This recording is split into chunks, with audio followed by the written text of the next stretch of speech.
الحمد والنعمة لك والملك لا شريك لك لبيك اللهم لبيك لبيك لا شريك لك لبيك إن الحمد والنعمة لك والملك لا شريك لك. لبيك اللهم لبيك لبيك لا شريك لك لبيك. بسم اللہ الرحمن الرحیم۔ السلام علیکم ورحمۃ اللہ وبرکاتہ۔ محترم ناظرین، ہفتہ وار پروگرام حسن احوال اور آپ کا میزبان ڈاکٹر حافظ محمد منیر الازہری آپ کے ساتھ ہے۔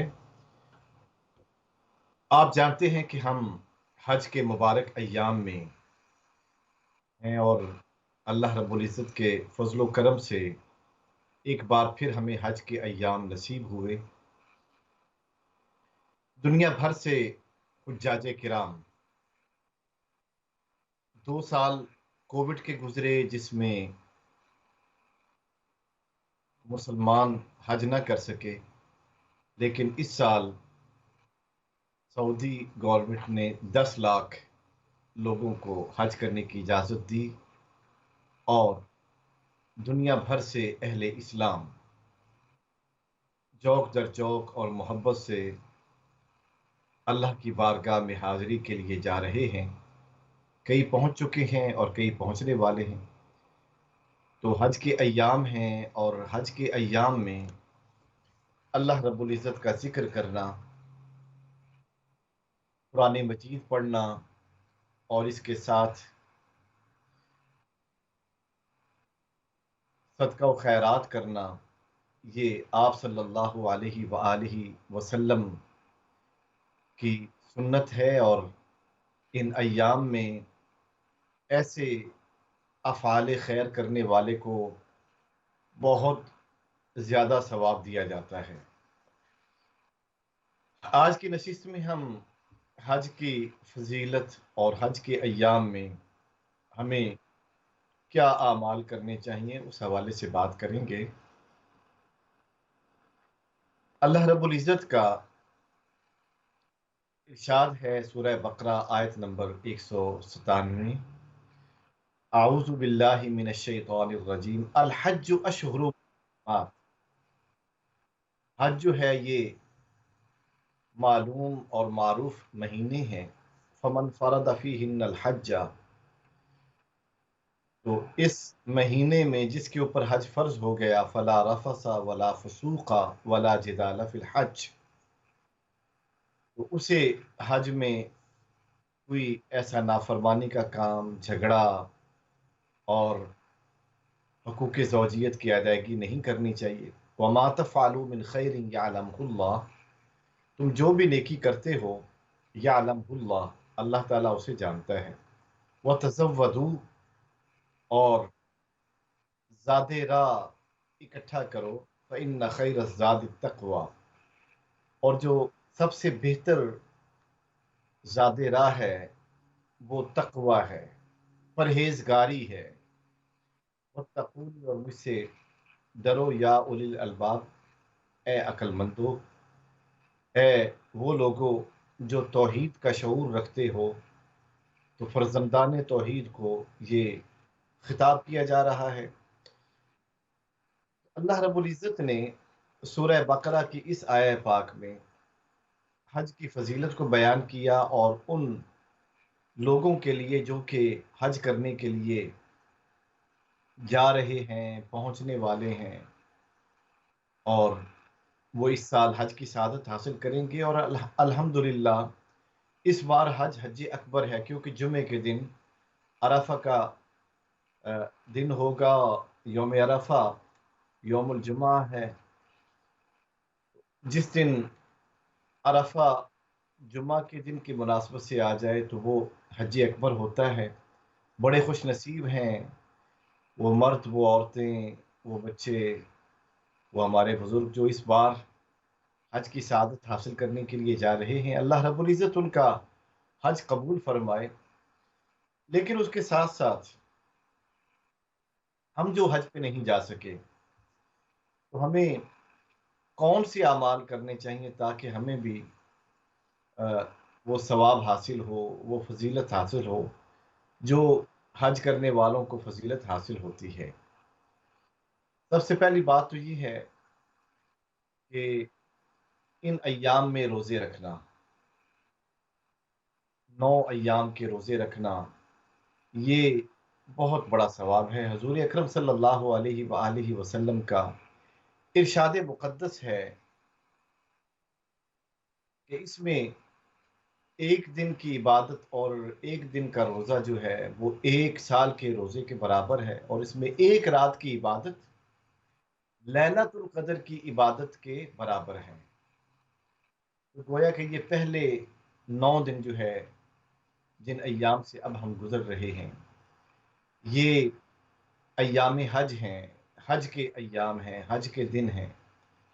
ان دنوں میں روزہ رکھنا اور اللہ کی بارگاہ میں حاضر ہونا اور اسی سے ملتجی ہونا، اسی سے درخواست گزار ہونا، اسی سے عرض گزار ہونا، یہ بہت بڑی فضیلت اور ثواب کی بات ہے، اور ہمیں اس طرف آنا چاہیے اور رات کو جاگ کر عبادت کرنا۔ البتہ وہ لوگ جو کہ کام پہ جاتے ہیں، جو رات کو جاگ نہیں سکتے، تو وہ دن کا روزہ رکھ سکتے ہیں۔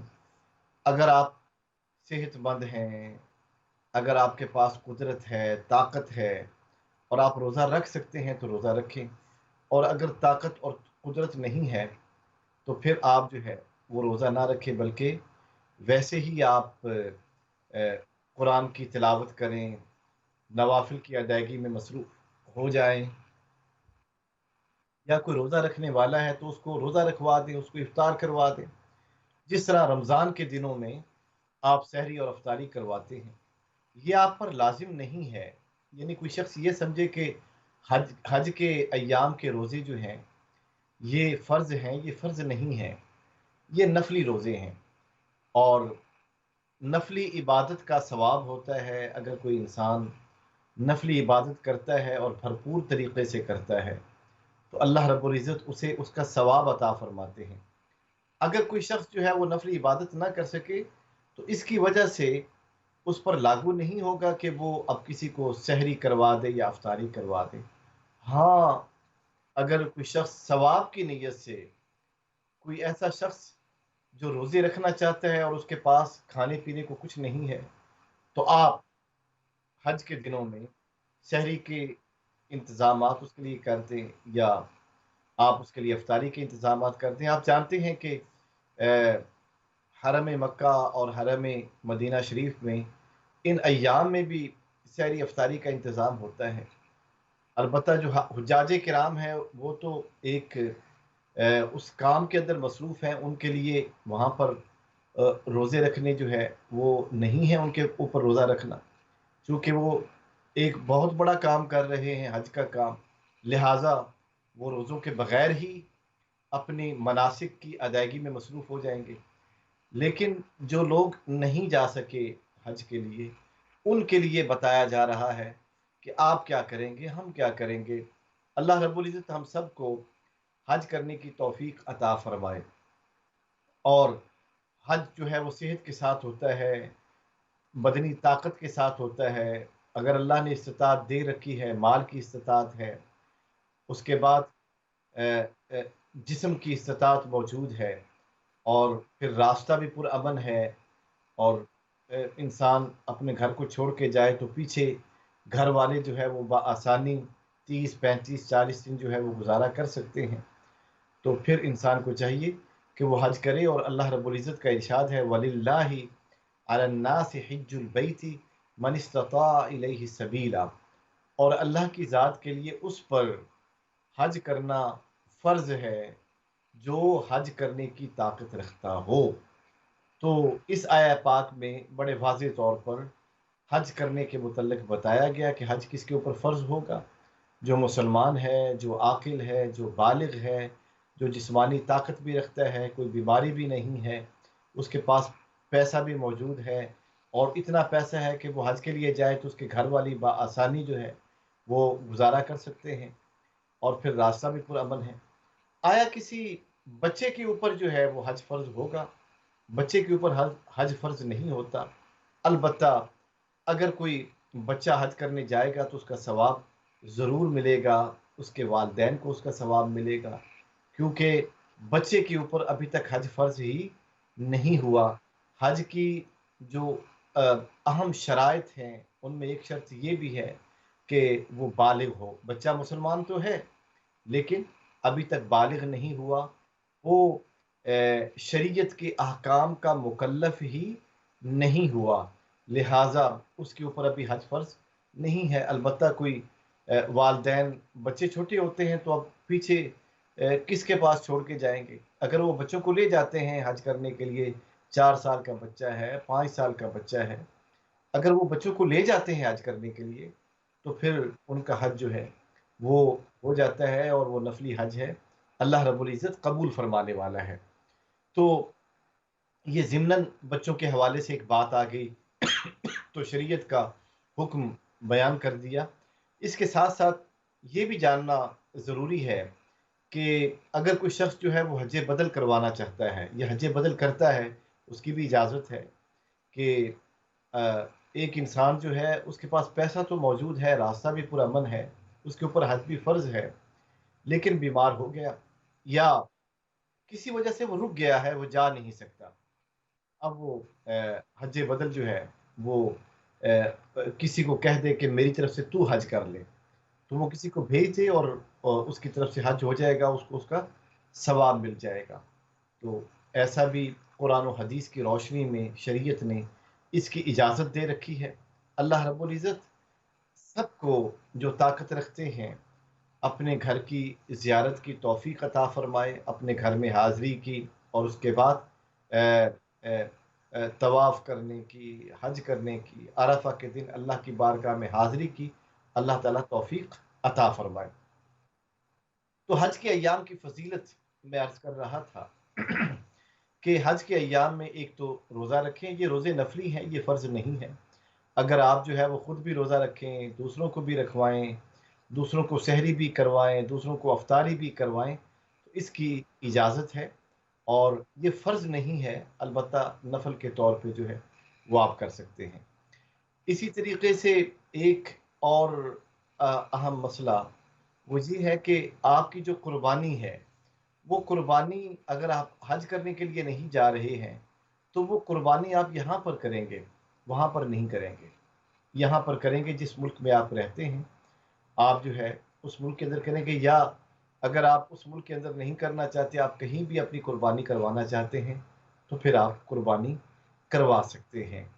تو بعض لوگ یہ بھی چاہتے ہیں کہ ہماری قربانی جو ہے وہ کسی اور ملک کے اندر ہو، تو ٹھیک ہے، آپ کسی اور ملک کے اندر قربانی کروا سکتے ہیں، لیکن افضل جو ہے وہ یہ ہے کہ جس جگہ انسان مقیم ہوتا ہے، جس جگہ انسان رہتا ہے، اس جگہ رہتے ہوئے انسان جو ہے وہ اپنی قربانی جو ہے وہ کرتا ہے۔ اگر وہ سمجھے کہ یہاں پر میں قربانی نہیں کر سکتا، پھر جو ہے وہ کہیں اور جا کے اپنے پیسے بھیج دے اور قربانی کروا لے۔ اللہ رب العزت جو ہے وہ قربانی قبول فرمانے والا ہے۔ حج کے ایام میں ایک اور اہم بات کہ اب چونکہ حج کے ایام تو شروع ہو چکے ہیں، لیکن یہ بھی حدیث پاک ہے اور یہ مستحب عمل ہے، اگر کوئی شخص کرتا ہے تو اسے اس کا ثواب دیا جاتا ہے کہ جب حج کا مہینہ شروع ہو جائے تو وہ نہ ناخن کاٹے، نہ اپنے بال کاٹے۔ پچھلے پروگرام میں بھی اس طرف اشارہ کیا گیا تھا کہ حج کا مہینہ شروع ہونے والا ہے، تو جنہوں نے قربانی دینی ہے، یہ یاد رکھیں، جنہوں نے قربانی دینی ہے ان کے لیے یہ مستحب عمل ہے، اس کا ثواب ہے۔ اگر کوئی شخص کسی وجہ سے اس پہ عمل نہیں کر سکتا تو اس پر گناہ نہیں ہے۔ مستحب کا مطلب یہ ہوتا ہے کہ اگر آپ اس پہ عمل کریں گے ثواب ہوگا، عمل نہیں کریں گے تو گناہ نہیں ہوگا۔ تو بہت سارے ایسے اعمال ہیں کہ جو مستحبات کے زمرے میں آتے ہیں۔ سوال یہ ہے کہ مستحبات جو ہیں وہ کیوں ہیں؟ مستحبات اس لیے ہیں تاکہ انسان مستحبات پہ عمل کرتے کرتے اللہ کے قریب ہو جائے، اس کے رسول اکرم صلی اللہ علیہ وآلہ وسلم کے قریب ہو جائے۔ تو مستحبات کے ذریعے انسان جو ہے اللہ اور اس کے رسول صلی اللہ علیہ وآلہ وسلم کے قریب ہوتا ہے۔ تو اس لیے ضروری ہے کہ انسان جتنے بھی مستحبات عمل ہیں، مستحب اعمال ہیں، ان کو کرنے کی کوشش کرے۔ چھوٹے چھوٹے عمل ہوتے ہیں، ان کے ذریعے سے اس کے دل میں شریعت کی محبت اور قدر پیدا ہوتی ہے۔ انسان جتنی چھوٹی چھوٹی چیزوں کی عزت کرتا ہے، تکریم کرتا ہے، ان کو قدر کی نگاہ سے دیکھتا ہے، اتنا ہی انسان اللہ کی نظر میں محبوب و مقبول ہو جاتا ہے۔ حضور اکرم صلی اللہ علیہ وآلہ وسلم کی حدیث مبارکہ ہے، حضرت ابو ہریرہ رضی اللہ تعالیٰ عنہ اس کو روایت کرتے ہیں، اور امام بخاری رحمۃ اللہ علیہ نے اس کو اپنی صحیح کے اندر ذکر کیا کہ عبدی یتقرب الی بالنوافل، کہ میرا بندہ جو ہے وہ نوافل کے ذریعے میرا قرب حاصل کرتا ہے، حتی احببتہ، یہاں تک کہ میں اس سے محبت کرنے لگ جاتا ہوں۔ تو اب دیکھیے کہ جب انسان نوافل اور مستحب اعمال کرتا ہے تو اللہ تعالیٰ کا قرب نصیب ہو جاتا ہے، اور وہ شخص اللہ کا محبوب بن جاتا ہے۔ تو اللہ تعالیٰ کی محبوبیت حاصل کرنے کے لیے انسان کو چاہیے کہ وہ مستحب اعمال کو کرے، اور نہ صرف خود کرے بلکہ دوسروں کو ترغیب بھی دے۔ تو حج کے ایام میں روزہ رکھنا، اور دوسروں کو سحری کا کھانا پیش کرنا، افطاری کا کھانا پیش کرنا، اور پھر ان ایام میں رات کو جاگ کر عبادت کرنا، نوافل کی ادائیگی، قرآن پڑھنا، اور پھر کوشش ہو کہ ان 10 ایام میں انسان کم از کم ایک مرتبہ قرآن ختم کرے، 3 پارے روزانہ پڑھ لے، 3 پارے روزانہ پڑھتا رہے، تاکہ 10 دنوں میں 30 پارے مکمل ہو جائیں۔ تو یہ بھی ایک مستحب عمل ہے جو ہمارے اسلاف کرتے آئے ہیں۔ ہماری بہنیں اس وقت یہ پروگرام سن رہی ہیں، تو گھروں میں جو رہتی ہیں ہماری بہنیں، ہماری مائیں، ہماری بچیاں، اور ان کے پاس کچھ نہ کچھ وقت تو ہوتا ہی ہے، تو وہ اپنا وقت سپیر کر کے 1-2 گھنٹے میں 3 پارے روزانہ پڑھ لیں۔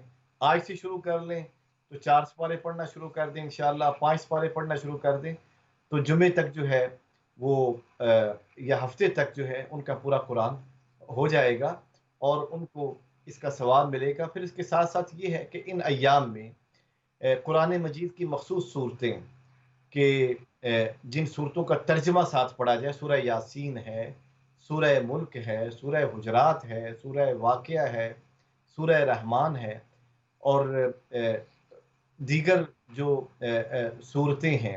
ویسے تو پورا قرآن ہی ترجمے کے ساتھ انسان کو پڑھنا چاہیے، لیکن عام آدمی کے لیے ممکن نہیں ہوتا کہ وہ پورا ترجمہ پڑھے، تو اس لیے اس کے لیے ضروری ہے کہ وہ جتنا پڑھ سکتا ہے اتنا وہ ترجمہ پڑھے، اور اس کو اس کا ثواب حاصل ہو، اس کو قرآن کی سمجھ حاصل ہو۔ ان ایام میں انسان کی طبیعت بھی آمادہ ہوتی ہے، تو پھر انسان کو قرآن زیادہ سے زیادہ پڑھنا چاہیے۔ قرآن اللہ کا کلام ہے، یہ کتاب ہدایت ہے، یہ پوری انسانیت کی ہدایت کے لیے آیا ہے۔ ہم اس کو اگنور کرتے ہیں، جب کوئی مر جاتا ہے تو پھر ہم اسے پڑھتے ہیں، تو خدارا ہم قرآن کو مرنے کے لیے نہ چھوڑ دیں۔ یہ کتاب تو زندگی عطا کرنے کے لیے آیا ہے، یہ زندہ انسانوں کو زندگی کے حقائق اور اسرار رموز سے آگاہ کرنے کے لیے آیا ہے۔ تو پھر ہمیں قرآن کے اوپر بھی بھرپور فوکس کرنا ہے، ترکیز کرنی ہے، تاکہ ہمیں سمجھ حاصل ہو کہ قرآن ہمیں کیا سکھاتا ہے، قرآن ہمیں کیا بتاتا ہے، قرآن ہمیں کس طرف لے کے جاتا ہے۔ تو ان ایام میں قرآن کی تلاوت اور اس کا ترجمہ اور اس کی مختصر سی تفسیر، یہ پڑھنی باعث ثواب بھی ہے، باعث فضیلت بھی ہے، اس کا فائدہ بھی ہے۔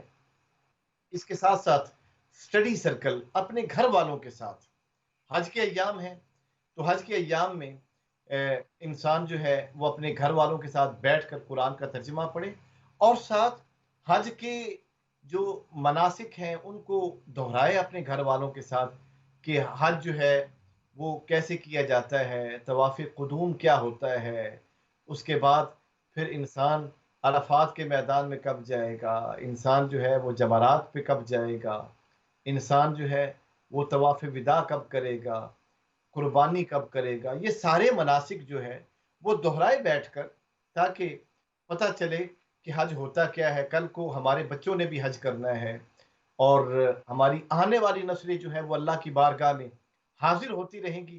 اللہ رب العزت ہمیں حج کے مناسک کو صحیح طریقے سے سمجھنے کی توفیق عطا فرمائے۔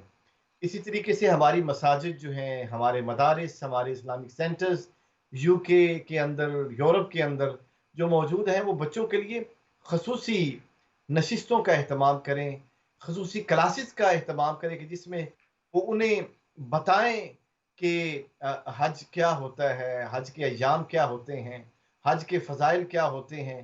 بچوں کو بتایا جائے، بچیوں کو بتایا جائے، جو اسٹوڈنٹ پڑھنے آتے ہیں ان کو بتایا جائے کہ حج ہوتا کیا ہے، تاکہ ان کو علم ہو سکے کہ ہم نے بھی ایک دن اللہ کی بارگاہ میں حاضر ہونا ہے۔ ابھی سے ان کے دل میں شوق پیدا ہو جائے، محبت پیدا ہو جائے، اور یہ تبھی ہو سکتا ہے کہ جب ہم حج کے ایام میں یہ سارے کام کریں گے۔ جب حج کے ایام میں یہ کام کریں گے تو پھر کیا ہوگا کہ ایک ادھر حاجی حج کر رہے ہیں اور آپ ٹی وی آن کرتے ہیں تو ہر طرف حج کی بات چل رہی ہے، ہر طرف عمرے کی بات چل رہی ہے، اور حج اور عمرے کے متعلق باتیں ہو رہی ہیں۔ میں یہ بھی آپ کو بتاتا چلوں کہ حج جو ہے وہ 3 قسم کا ہوتا ہے۔ ایک حج قران ہوتا ہے، ایک حج مفرد ہوتا ہے، ایک حج تمتع ہوتا ہے۔ حج مفرد کیا ہوتا ہے کہ انسان صرف اکیلے حج کی نیت کرے کہ میں نے صرف حج کرنا ہے بس، اور ایک حج قران ہوتا ہے۔ حج قران یہ ہوتا ہے کہ وہ عمرہ اور حج کی اکٹھے نیت کرے۔ قران کا معنی ہوتا ہے ملانا، جب وہ گھر سے چلے اور وہ نیت کرے کہ یا اللہ میں نے عمرہ بھی کرنا ہے اور حج بھی کرنا ہے، تو حج کرنے کے بعد پھر وہ احرام کھولے گا۔ اب اس نے ایک ہی بار حج اور عمرے کا احرام باندھ لیا ہے۔ اب جب وہ عمرہ کرنے جائے گا تو پہلے عمرہ کرے گا، احرام نہیں کھولے گا، پھر حج کرے گا، حج کرنے کے بعد پھر وہ احرام کھولے گا، تو احرام کی پابندیوں میں رہے گا۔ اس طرح ایک حج تمتع ہوتا ہے۔ تمتع یہ ہوتا ہے کہ پہلے میں عمرہ کروں گا، پھر احرام کھول دوں گا، اور اس کے بعد پھر میں حج کا احرام باندھوں گا، تو پھر حج کی نیت ہو جائے گی۔ تو یہ حج تمتع ہے۔ حج اور عمرے کے درمیانی جو مدت ہے اس میں انسان جو ہے وہ احرام کی پابندیوں سے آزاد ہو جاتا ہے۔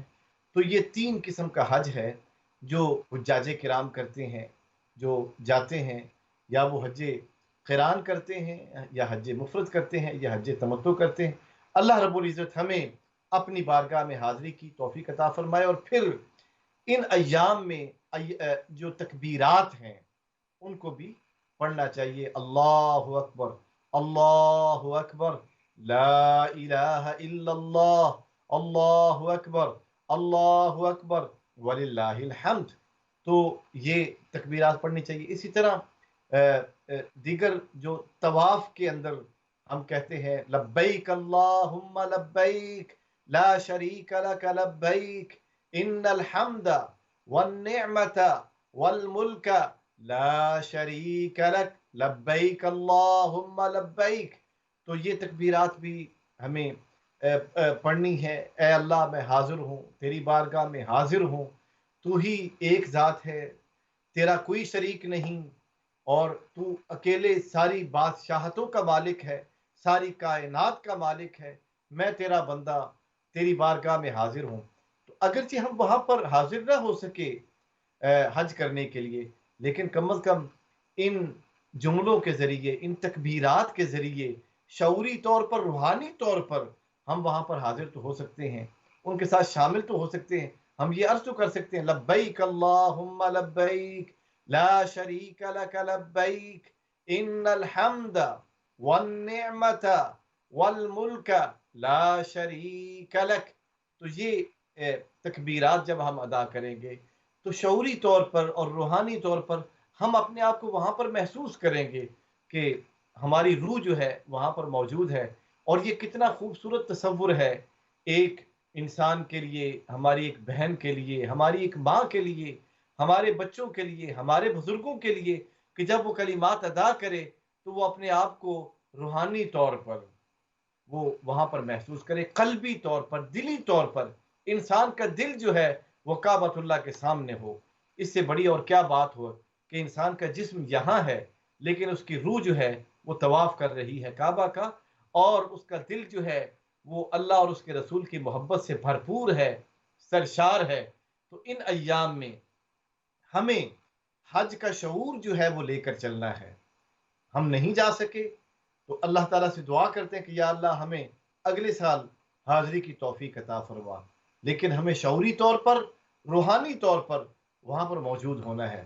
محترم ناظرین، تھوڑی دیر میں بریک کا وقت ہوگا اور ہم ایک مختصر سا وقفہ لیں گے جس میں آپ ہمارے ساتھ رہیں گے۔ بریک کے بعد جب واپس آئیں گے تو سیکنڈ پارٹ شروع ہو جائے گا پروگرام کے اس حصے میں جو وقفے کے بعد ہوگا۔ اس میں آپ اپنے سوالات پوچھ سکتے ہیں، آپ کی لائیو کالز کے ذریعے آپ کے سوالات لیے جائیں گے۔ اسکرین پر دیے گئے نمبر کو آپ ڈائل کریں گے، آپ اپنے سوالات پوچھیں گے، ہم آپ کے سوالات کے جوابات دیں گے۔ آپ حج کے متعلق، قربانی کے متعلق، ان ایام کے فضیلت کے متعلق جو ہے وہ آپ اپنے سوالات پوچھ سکتے ہیں۔ محترم ناظرین، ایک مختصر سی بریک ہے، آپ ہمارے ساتھ رہیں گے۔ وقفے کے بعد ہماری دوبارہ ملاقات ہوتی ہے انشاءاللہ تعالی۔ لبيك اللهم لبيك لبيك لا شريك لك لبيك إن الحمد والنعمة لك والملك لا شريك لك لبيك اللهم لبيك لبيك لا شريك لك لبيك۔ ویلکم بیک محترم ناظرین، پروگرام کا دوسرا حصہ اور آپ کا میزبان آپ کے ساتھ ہے۔ سکرین پر دیا گیا نمبر ڈائل کر کے آپ اپنے سوالات پوچھ سکتے ہیں۔ حج کے فضائل، ایام، ان ایام میں جو اعمال کیے جاتے ہیں اس پر ہم بات کر رہے ہیں۔ آپ کے جو بھی سوالات ہیں آپ پوچھ سکتے ہیں اپنی کالز کے ذریعے۔ ہماری کوشش ہوگی قرآن و حدیث کی روشنی میں آپ کے سوالات کے جوابات دیے جائیں۔ اللہ رب العزت کا ارشاد ہے سورہ بقرہ آیت نمبر 200، فَإِذَا قَضَيْتُم مَّنَاسِكَكُمْ فَاذْكُرُوا اللَّهَ كَذِكْرِكُمْ آبَاءَكُمْ أَوْ أَشَدَّ ذِكْرًا۔ اے لوگو، جب تم حج کے مناسک ادا کر لو تو پھر اللہ تعالیٰ کے ایسے ذکر کرو جس طرح تم اپنے آباء و اجداد کا ذکر کرتے ہو، یا اس سے بھی زیادہ سخت انداز میں ذکر کرو، زیادہ محبت بھرے انداز میں ذکر کرو۔ اللہ رب العزت نے ان آیات میں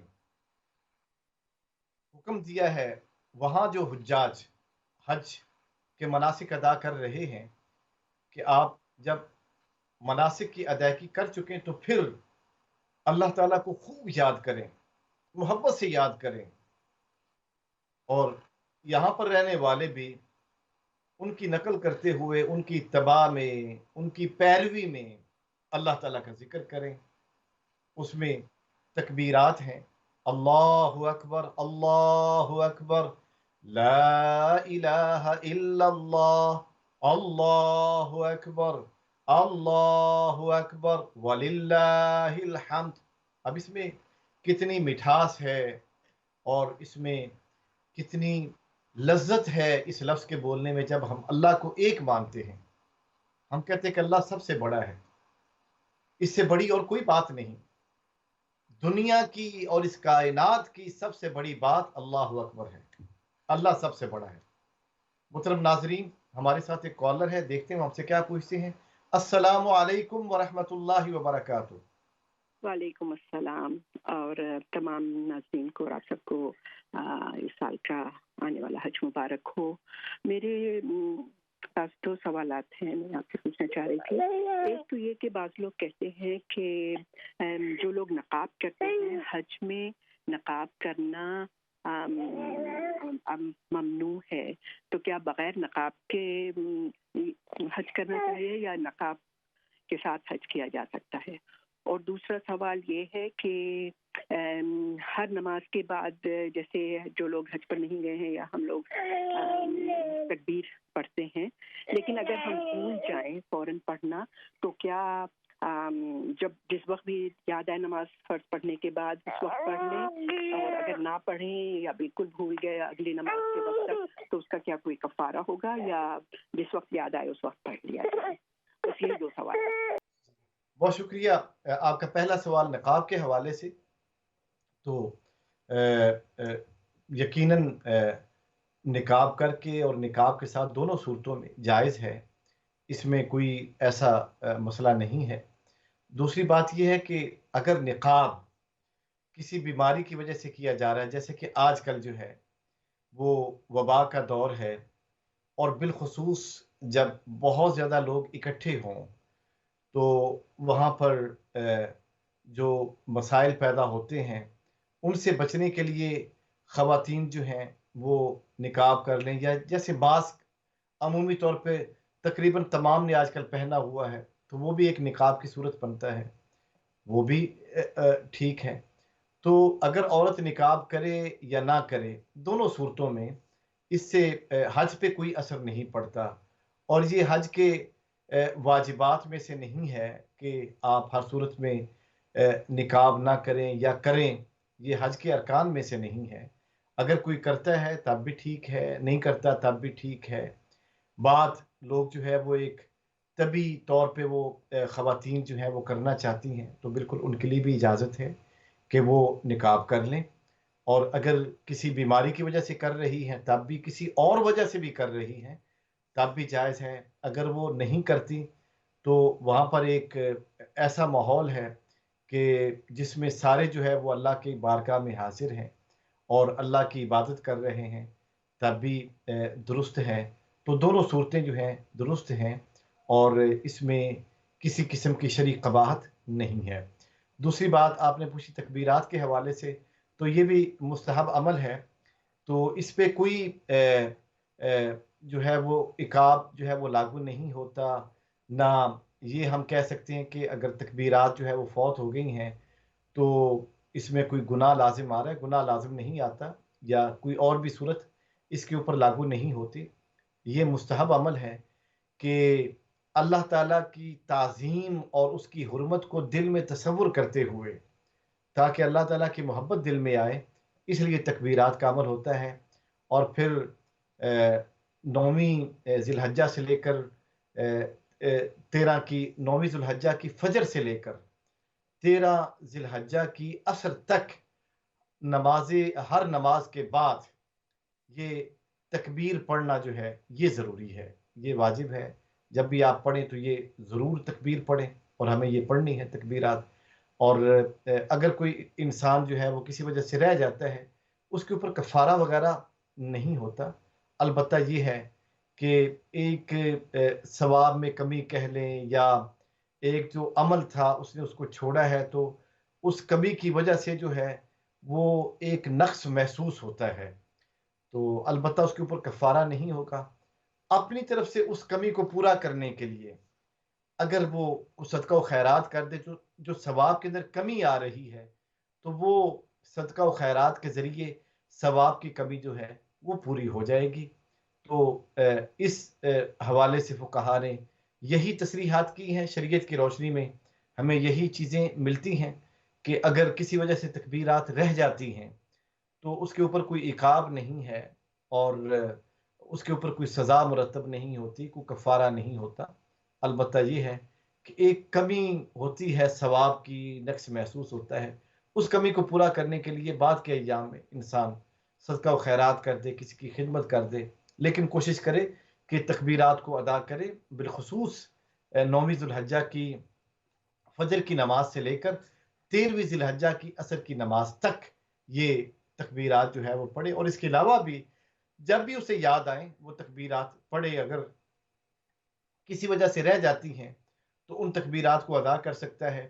اس کے علاوہ ایک اور ضروری بات کہ ایک نماز ادا کرتا ہے کوئی شخص، ہماری بہن یا ہمارا کوئی بھائی، اور اگلی نماز تک کا جو وقت ہے اس دوران کسی بھی وقت وہ تکبیرات پڑھ سکتا ہے، یعنی کسی وجہ سے اگر تکبیرات اسے یاد نہ رہیں تو اگلی نماز کی ادائیگی سے پہلے تک، مثلا فجر کی نماز پڑھی 9ویں ذی الحجہ کی، تکبیرات یاد نہ رہیں، اب ظہر کی نماز تک کا وقت ہے تکبیرات کی ادائیگی کے لیے، آپ تکبیرات پڑھ سکتے ہیں 3 مرتبہ کم از کم تکبیرات پڑھنی چاہیے. وطر اس کا عدد ہوتا ہے 3 دفعہ، 5 دفعہ، 7 دفعہ، 9 دفعہ، اور انسان کا جتنا دل چاہے وہ اللہ تعالیٰ کی عظمت اور بڑائی کو بیان کرے. اللہ رب العزت ہمیں ان مسائل کو صحیح طریقے سے سمجھنے کی توفیق عطا فرمائے، اور جو یہ دین کو سمجھنے کا جذبہ ہے اللہ تعالیٰ اس میں اضافہ فرمائے، اور دین کا فہم اور عمق عطا فرمائے، گہرائی عطا کرے، تاکہ دینی شعور کے ساتھ ہم زندگی گزاریں. ہم جہاں کہیں بھی ہوں دینی شعور کے ساتھ زندگی گزاریں اور اس دینی شعور کو آگے لے کر بڑھیں. اللہ رب العزت دینی احکام پر ہمیں عمل پیرا ہونے کی توفیق عطا فرمائے. میں یہ بات کر رہا تھا کہ جب حج کے مناسک حاجی ادا کر لیں تو پھر اللہ تعالیٰ کا ذکر کریں، اس انداز میں ذکر کریں کہ گویا کہ صرف اللہ کی ذات ہے اور وہ انسان اللہ کی ذات کے سامنے حاضر ہے، اور اس کو دل میں حاضر سمجھتے ہوئے کہ اللہ مجھے دیکھ رہا ہے، اللہ کی ذات میرے دل کے اندر موجود ہے، اور وہ تکبیرات ادا کرے. اللہ اکبر، اللہ اکبر، لا الہ الا اللہ، اللہ اکبر، اللہ اکبر، وللہ الحمد. اس طرح لبیک اللہم لبیک لا شریک لک لبیک ان الحمد والنعمت والملک لا شریک لک لبیک اللہم لبیک. اب ان کلمات کو دہرانے میں جو لذت نصیب ہوتی ہے وہ اہل ایمان ہی جانتے ہیں، جن کے دل میں ایمان کی روشنی ہے. جب وہ یہ کلمات ادا کرتے ہیں تو انہیں لذت نصیب ہوتی ہے. اللہ تعالیٰ چاہتا ہے کہ میرا یہ بندہ، میری یہ بندی یہ میرا ذکر کرے. جب اللہ تعالیٰ کسی سے محبت کرتا ہے تو اللہ تعالیٰ اس کے دل میں یہ بات ڈالتا ہے کہ میرا ذکر کرتا رہے، اور جب اللہ تعالیٰ کسی وجہ سے کسی کو اپنی ذات سے دور کر دیتا ہے تو پھر اس کے زبان سے اپنا ذکر بھی کھینچ لیتا ہے، اور پھر وہ خالی ذکر ہی کرتا ہے، خالی کلمات ہی ادا کرتا ہے. اللہ رب العزت ہمیں ایسی کیفیت سے محفوظ کرے. اللہ رب العزت ہمیں اپنی عبادت کا ذوق اور شوق عطا کرے. تو ہمیں بھی یہاں پر حاجیوں کے اتباع میں کہ جب وہ مناسک کی ادائیگی ختم ہو جائے، عرفات کے میدان میں جب حاجی جو ہیں وہ حاضر ہوں، اور اس کے بعد پھر دیگر جو جمرات ہیں ان پہ جائیں اور شیطان کو کنکریاں ماریں. اب شیطان کو کنکریاں مارنے کا فلسفہ کیا ہے؟ فلسفہ یہ ہے کہ ہم کنکریاں مارتے ہیں. وہ 3 جمرات ہیں، تو 3 جمرات کو چھوٹا شیطان، درمیانہ شیطان اور بڑا شیطان. تصور کیا ہے؟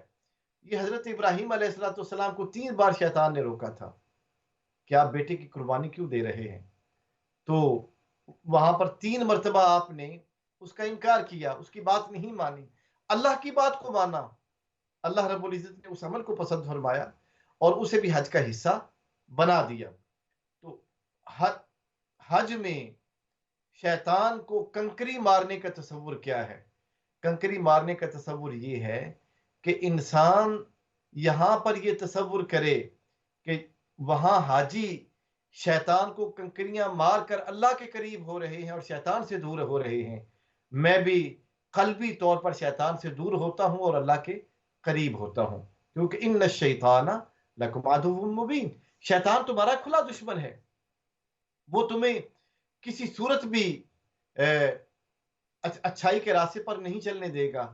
وہ تمہارے آگے سے آئے گا، تمہارے پیچھے سے آئے گا، تمہارے اوپر سے حملہ آور ہوگا، نیچے سے حملہ آور ہوگا، ہر طرف سے تمہارے اوپر حملہ آور ہوگا، تمہیں راستے سے بھٹکانے کی کوشش کرے گا.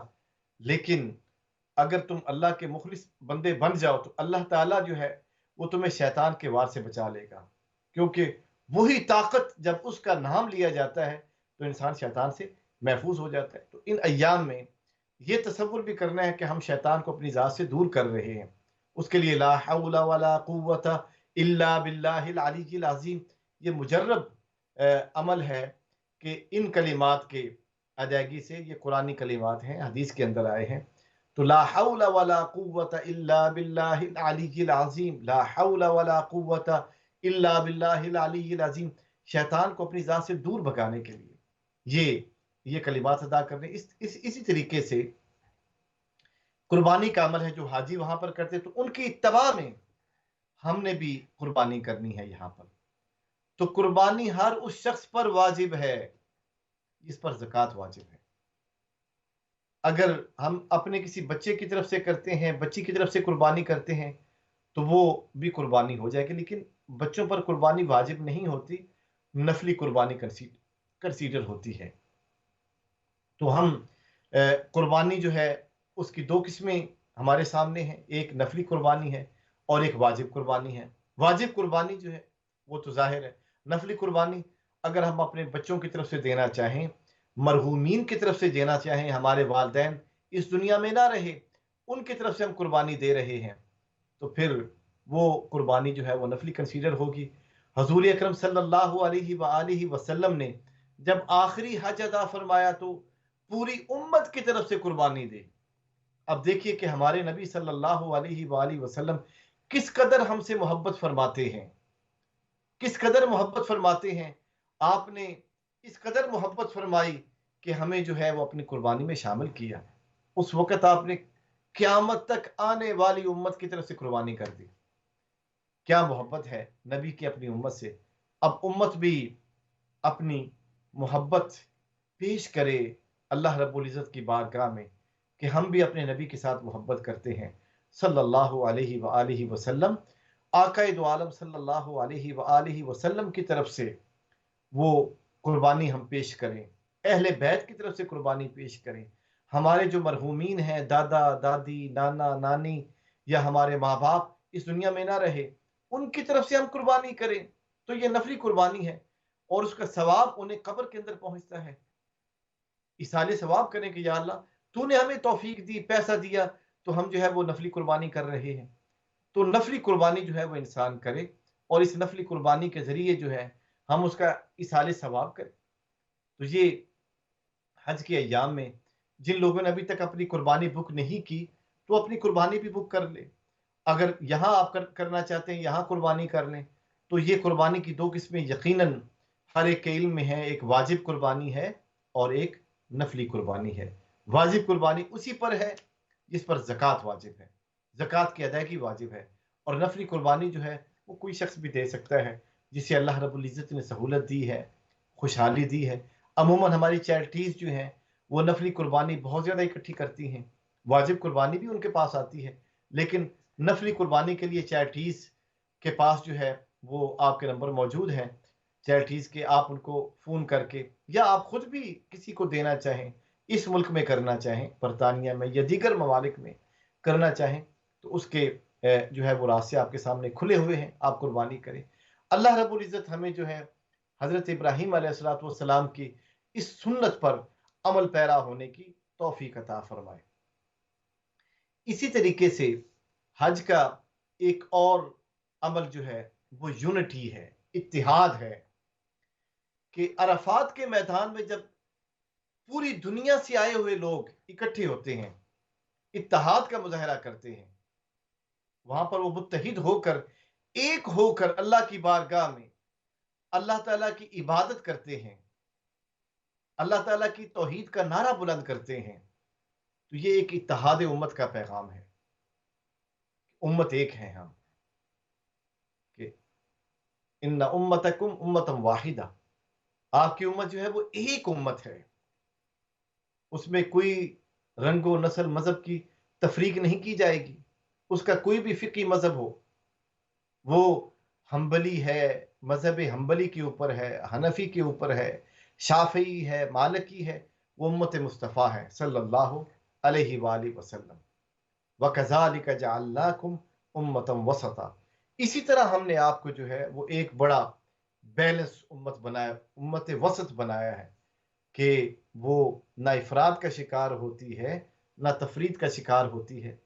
تو یہ اعتدال کہاں سے آتا ہے؟ یہ اعتدال اسلام سے آتا ہے، کہ جب انسان عمل پیرا ہوتا ہے اسلامی احکام کے اوپر تو اس کی فکر میں اعتدال آتا ہے، اس کے عمل میں اعتدال آتا ہے، اس کے معاملات میں اعتدال آ جاتا ہے، اس کے تعاملات میں اعتدال آ جاتا ہے، اس کے اخلاق میں اعتدال آتا ہے. تو وہ بڑے اعتدال کے ساتھ اپنی زندگی کے معاملات کو آگے بڑھاتا ہے۔ تو اللہ رب العزت ہمیں امت وسط اور معتدل طریقے سے آگے بڑھنے کی توفیق عطا فرمائے۔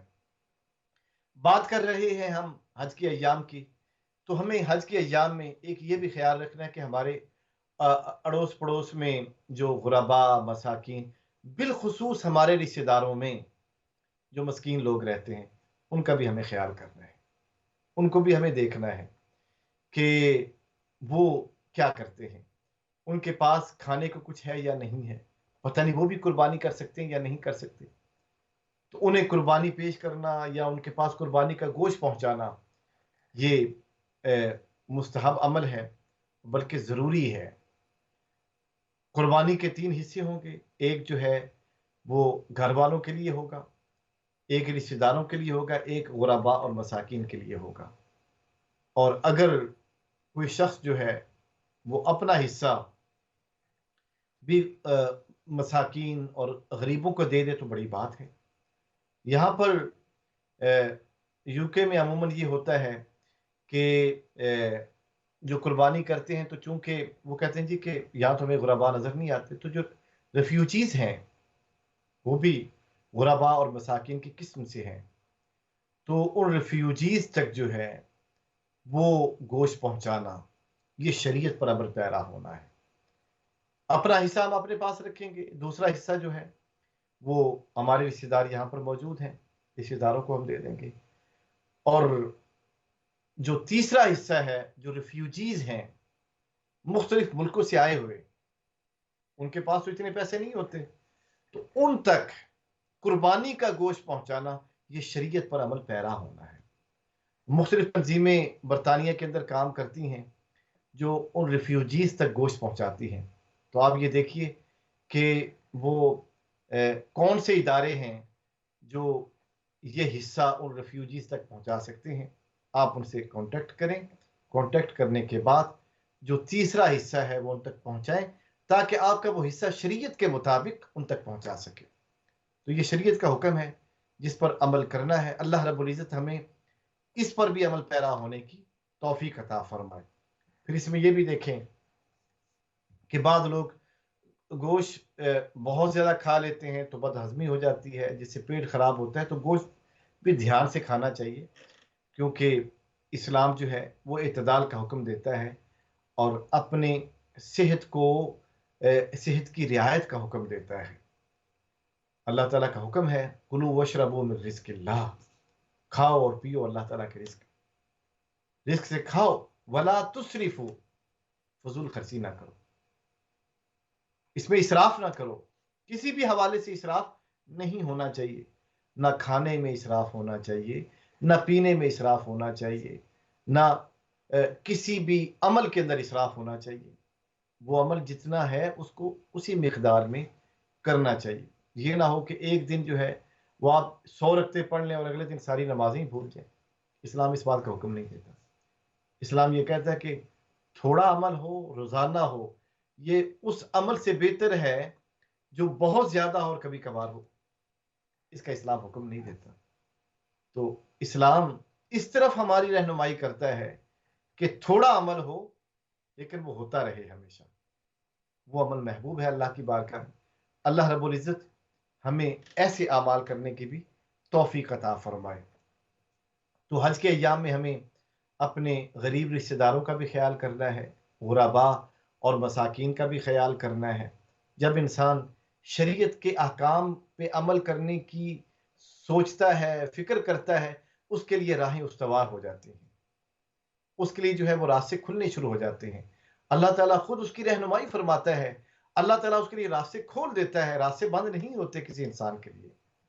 یہ ہو ہی نہیں سکتا کہ کوئی انسان شریعت کے راستے پہ چلنا چاہے اور شریعت کا راستہ بند ہو جائے، اس کے لیے راستے کھلنا شروع ہو جاتے ہیں، اس کا دل بڑا ہو جاتا ہے، دل کشادہ ہو جاتا ہے۔ جو انسان اللہ کے لیے اپنا دل کھولتا ہے، اللہ تعالیٰ اس کے لیے راستوں کو کھول دیتا ہے۔ اللہ تعالیٰ کا حکم ہے وَالَّذِينَ جَاهَدُوا فِينَا لَنَهْدِيَنَّهُمْ سُبُلَنَا، جو لوگ ہمیں خوش کرنے کے لیے کوشش کرتے ہیں، ایفرٹ کرتے ہیں، کوشش کرتے ہیں، دن رات محنت کرتے ہیں، ہم کیا کرتے ہیں؟ ہم ان کے لیے جو ہے اپنے راستوں کو آسان کر دیتے ہیں، ہم اس کے لیے جو ہے اپنے راستے کھول دیتے ہیں۔ اس کا مطلب یہ ہے کہ اللہ تعالیٰ کو راضی کرنے کے لیے ایک راستہ نہیں ہے، کئی راستے ہیں۔ امام غزالی رحمت اللہ تعالیٰ علیہ ارشاد فرماتے ہیں کہ اللہ تعالیٰ تک پہنچنے کے راستے اتنے ہیں، میں اس کو بھی جاری رکھوں گا۔ ایک کالر ہے ہمارے ساتھ، دیکھتے ہیں ہم سے کیا پوچھے۔ السلام علیکم۔ جی وعلیکم السلام۔ جی میں نے آپ سے بات کرنی ہے۔ دوسرا یہ کہ میں نے بہت سال پہلے عمرہ کیا تھا، لیکن ابھی تک حج نہیں کی سعادت نصیب نہیں ہو سکی۔ تو آپ کچھ ایسا بتائیں پڑھنے کو یا ایسا کوئی عمل کرنے کو، کہ بہت سارے مسائل تھے، میرے پیپرز کے مسائل تھے، اور بھی مسائل ہیں، یعنی کہ بچوں کے کاروبار کے بھی مسائل ہیں، اچھے نہیں جا رہے۔ اللہ کا شکر ہے کہ حلال کاروبار انشاءاللہ آپ کر رہے ہیں، بالکل اس میں کچھ ذرا بھی مراوٹ نہیں ہے، کے باوجود کامیابی نہیں ہے کاروبار میں بھی نکالنے کو۔ میرے لیے اور میری ساری فیملی کے لیے حج کی دعا کریں۔ اور بہت شکریہ ہماری بہن نے دعا کے لیے کہا۔ ہم تہہ دل سے دعا کرتے ہیں کہ اللہ تعالیٰ ہماری اس بہن کو حج کروائے اور حج کی توفیق عطا فرمائے، ان کے بچوں کے جو مسائل ہیں اللہ تعالیٰ اسے حل فرمائے۔ وظیفہ آپ نے پوچھا تو سب سے بڑا وظیفہ نماز ہے، کہ نماز جو ہے یہ پانچ وقت کی یہ کبھی نہ چھوٹے، اور نماز کے بعد جو تسبیحات ہیں یہ مشکلات کو ٹالنے کے لیے۔ کون سی تسبیحات؟ جو حضور اکرم صلی اللہ علیہ وآلہ وسلم نے اپنی بیٹی کو عطا فرمائی تھی، اور وہ کیا ہے کہ 33 مرتبہ سبحان اللہ، 33 مرتبہ الحمدللہ، اور 34 مرتبہ اللہ اکبر۔ سب سے پہلے نماز پڑھنے کے بعد آپ جو ہے وہ یہ پڑھیں آیت الکرسی، اللہ لا الہ الا هو الحی القیوم، پھر 33 مرتبہ سبحان اللہ، 33 مرتبہ الحمدللہ، اور 34 مرتبہ اللہ اکبر کا ورد کریں۔ انشاءاللہ آپ کے مسائل حل ہو جائیں گے۔ رات کو سونے سے پہلے سورہ واقعہ کی تلاوت کیا کریں، اللہ رب العزت کشادگی عطا فرمائے گا۔ محترم ناظرین، ہمارے پروگرام کا وقت بھی ہوا چاہتا ہے، ہم اس دعا کے ساتھ آپ سے اجازت چاہیں گے۔ آنے والے سال میں اللہ رب العزت ہمیں اپنے گھر کی حاضری کی توفیق عطا فرمائے۔ جو ہمارے بہن بھائی حج نہ کر سکے، اللہ رب العزت انہیں حج کرنے کی توفیق عطا فرمائے۔ اللہ تعالیٰ صحت و عافیت کے ساتھ ہمارے گھروں میں خیرات و برکات نازل فرمائے، قربانی کی توفیق عطا فرمائے، ان ایام میں عبادت کا ذوق اور شوق عطا فرمائے۔ اسی دعا کے ساتھ ہم آپ سے اجازت چاہتے ہیں، آپ ہمیں اپنی دعا میں یاد رکھیے گا۔ السلام علیکم ورحمۃ اللہ وبرکاتہ۔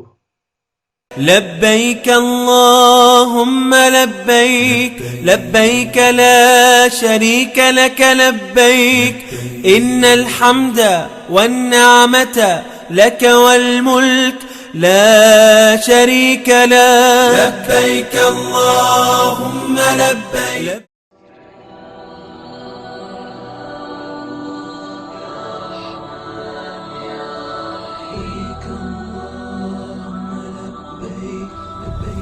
شريك لك لبيك، إن الحمد والنعمة لك والملك لا شريك لك لبيك.